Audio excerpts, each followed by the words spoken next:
What's going on, everybody? This is Mattdoesfitness, and what did the lawyer say to the other lawyer? We are both lawyers.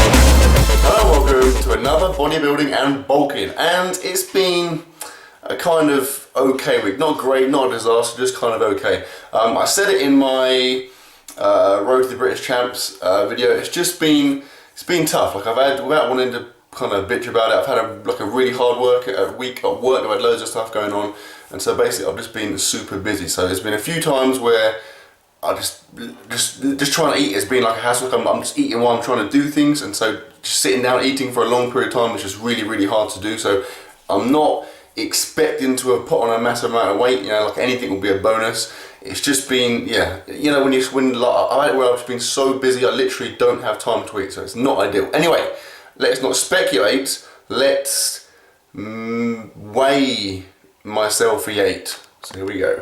Again, appreciate the dexterity as always. I'm doing this with my toe. So, here we go, let's have a look what's going down.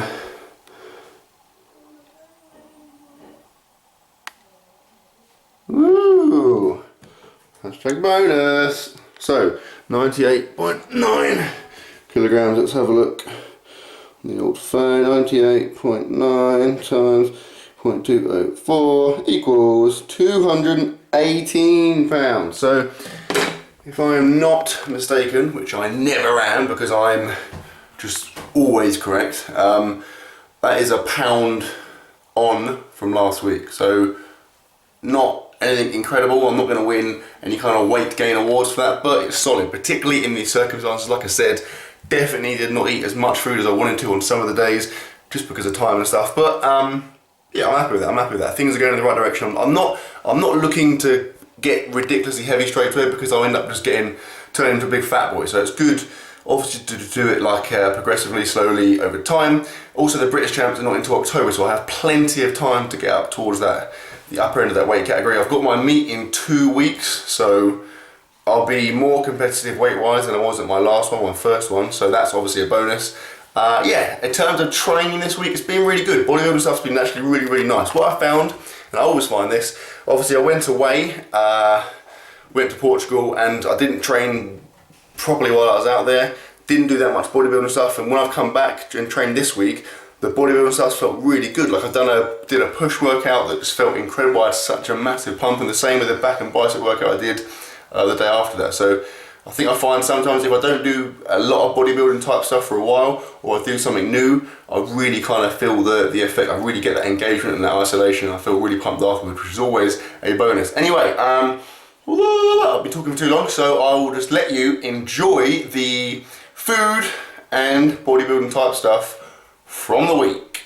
And we're rolling. So this is a shoulder based bodybuilding workout I did earlier in the week, and I thought it would be cool to show you because I don't ordinarily include shoulders in my push workouts. I do them separately for two reasons. Firstly, because I don't want to work my shoulders too often. Once a week is enough for me because of the issues I've had in the past, and plus because it's just too much. If I try and do chest, shoulders and triceps, the quality towards the end of the session is just awful, and obviously because I've done bench before that as well, it would just be a non-starter. So yeah, because of that, I obviously don't often see me do shoulder stuff, so I thought it would be cool to put it in there. So the first thing you saw me doing there is some overhead dumbbell presses. Now, in theory, they're heavy for me, but relatively speaking, they're very light because my shoulders are pathetically weak. I have the shoulder strength of a 7-year-old girl. Here I'm doing some dumbbell lateral raises. For both of those first two exercises, I did 4 sets of kind of 10 to 12 reps, with the 4th set being a drop set. Then I moved on to some kind of unilateral, so one arm at a time, lateral dumbbell raises using an incline bench, which is really good. If you've never tried it before, I definitely recommend it. Do it with a kind of externally rotated grip, so turn your hand outwards, and you will feel a massive amount of lateral delt, so side delt engagement. You can see there the amount of engagement there on my side delt is really good. Definitely recommend it. All kinds of side delt engagement. I did think I did like 5 sets on both sides there, with the last 2 sets being drop sets. So I ended up, you know, using a ridiculously light dumbbell. One of those where if someone walks into the gym at that moment, it's incredibly embarrassing. And you're kind of tempted just to go and pick up a heavy one and do a quick set just to prove that you are not incredibly weak. Here I moved on to some machine weights. I did some machine overhead press. I did 4 sets. The 4th set being a drop set, working in a slightly lower rep range, working in kind of 8 to 10 rep range just to get a little bit more weight.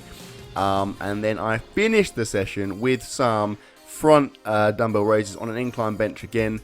This is kind of more of a front delt thing, but I feel these are a little bit in my side delts as well, to be fair. It's just some way to mix up. I don't like doing the same things all the time. Again, I did 5 sets, again the last 2 sets being drop sets. And that, my friends, was my session. Now enjoy some food. Back home from training, and I am bloody hungry. Before I went to the gym, I had the thing, you know, your stomach's like growling because you're so hungry. I didn't get a very big lunch. I ate my normal stuff around that, like normal nuts and cereal bars and races and Titans and bananas, etc. But yeah, actual lunch wasn't particularly big, and so I'm now going to make up for lost time / food with the dangerous, perilous backwards walk. So I'm going to have a bit of a double dinner. So I've got some pretty massive bits of toast there. Toast, if you cook toast well, cook bread well, if you nail toast, it's freaking awesome. That's tiger bread, which is really good. I'm going to put some butter, or Norpac, and some marmalade on that with the use of my trusty utensil, aka a knife. Oh, reflection. There's my mouth. And my tongue. And then, that was weird.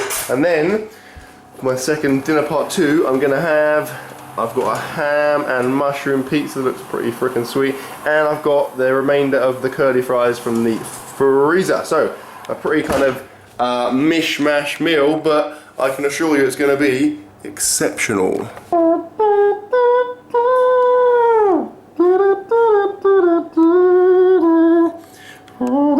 There is dinner part 1. So obviously toast, butter and marmalade. I put freaking loads of butter on, like literally on both pieces there was a bit of butter like that big. So pretty easy calories there, because obviously I'm trying to bulk. But like I said, I'm really hungry, so I'm trying to get in as much as I can. So I'm going to eat this, and then it'll be on to dinner part 2. Son of a bitch. This is what happens when you try and have 2 meals, dinner part 1, dinner part 2, and you get your timing wrong. I have frickin' burnt this bad boy up. Now, I don't know, it is a bit black. It might be alright, I don't know. I'm gonna put the curly fries on it and just kind of hope that I can get by, but that is far from ideal. I think I probably kind of saved it. By saved it, I mean burnt it. So this is dinner part 2. It is pretty burnt, but to be fair, it's not irreparably burnt. I think there's like a kind of spinachy thing on top, and that's probably what's most burnt. Like you see there, that's a bit misleading. It's kind of etched into the pizza now, but the actual pizza itself isn't too bad. I reckon it'll be alright. Now these token curly fries were literally just left over in the freezer. I thought I'll just stick them in, because again, I'm trying to get calories, kind of max out on calories. I didn't get as many as I wanted during the day. I also have some orange juice for the exact same reason. Calories. And also vitamin C, etc. So, I'm going to try it now. I'm going to try it in front of your very eyes, and I'll give you a genuine opinion as to the burn, the effect the burntness has had on the taste. Right. That is good. If you look at the cross section, it's actually pretty unaffected. So my assumption was correct. The burntness has had no effect. That is really good. What an absolute result. It makes me want to do my textbook thingy dance. You know, when they're like, ideally there'll be someone obviously holding this hand, someone holding that hand, and we could initiate the kind of Mexican, whatever it's called, Mexican wave? No, not Mexican wave. I don't know, the weird kind of pervy, like weird crazy dance. Anyway, that is by the by. I need to eat my food now because I'm hungry. Catch you later.